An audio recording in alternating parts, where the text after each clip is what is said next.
Magandang umaga sa ating lahat. Ako si Elron Jerome Lambang. Ito ang aking daily devotion para sa araw na ito. At yung tatalakayin nating paksa ay Faithful Disciple. Ang scripture naman po ay Luke chapter 14 verse 27. And whoever does not carry their cross and follow me cannot be my disciple. So tignan natin ang ating tatlong teaching, ng enumerated teachings para sa araw na ito. Una, being a disciple that requires self-sacrifice. So makita talaga natin sa Biblia, yung una talaga nag-self-sacrifice para sa atin ay si Kristo. And we follow by His example. No?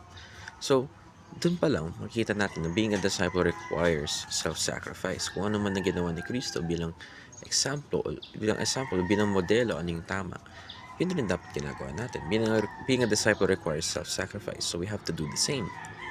So, madalas, yung nangyayari talaga is we have to give up things of ourselves, sacrifice things that we like, mga bagay na gusto natin that our self likes, which we have to give away, which we have to give up and give to God. So masipin natin na part yun ng self-sacrifice dahil yun yung mga bagay-bagay na hindi natin mabitawan, kagaya ng mga bisyo o iba't iba, siguro paninigarilyo, mag-iinom ng alak, mga bagay na masama kung saan kailangan natin bitawan at ibigay sa Panginoon. This is self-sacrifice in the sense na in a normal way, hindi mo talaga yun ibibigay, hindi mo talaga yun bibitawan. Bisyo yan, gusto mo rin yun eh. So, in that sense, by giving it to God, no? By giving it to God, we give up we self-sacrifice things that we like, things that we thought we need, the things that are bad.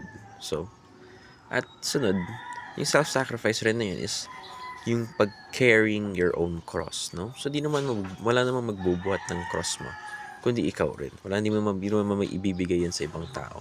Ikaw rin ikaw lang may kayang magbuhat niyan. Ikaw lang rin ang may kakayanan at may responsibilidad na magbuhat niyan.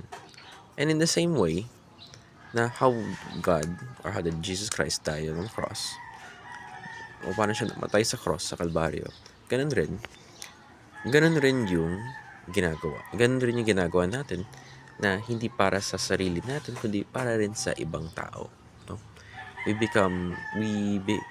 sacrifice ourselves for others. How does that work, no? So, pag naging disipulo, madaming mga pagsusubok, which leads us to, discipleship means following Christ's example. So, madaming mga teachings na kailangan natin sacrifice yung sarili natin paniniwala, sacrifice natin sarili natin mismo physically, na let's think about it, means following Christ's example. So, nandito nung pag sinampal ka sa cheek, may ba sabi niya, show the other cheek, no? It does not mean be open to abuse, no? It just means, pag may chance kang gumante, huwag kang gumante. So, there are many times na you have to sacrifice your reactions, sacrifice your anger, na imbis magagalit ka, hindi mo gagawin. Madaming forms of self-sacrifice na hindi naman lahat kailangan madaan sa violence or something, no? So even if we suffer, we share happiness in the suffering of Jesus Christ. Huli, a great follower, a great influencer. Yung pinaka-greatest way, or yung pinaka-alam natin pag sinabing influencer, ito yung mga tao na may malaking following. And in order to be a great follower, no? Or in order to be a great influencer, first you must be a great follower. Dahil ang pinaka-influential na bagay sa mundo, o influential na bagay sa mundo, ay ang Diyos natin. Why? Kasi isipin mo na influence mo yung other people to change, for the better, to follow you.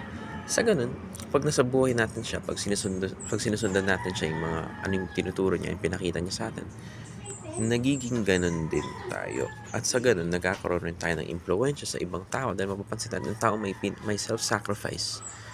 Nagpapakita ng traits like Jesus Christ. Sila ang nakaka-influensya sa atin na bakit sila ganun, no? Paano kaya nila nasusundan yun?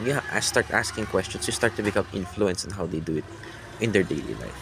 So yun lamang. Salamat sa pakikinig at mabuhay.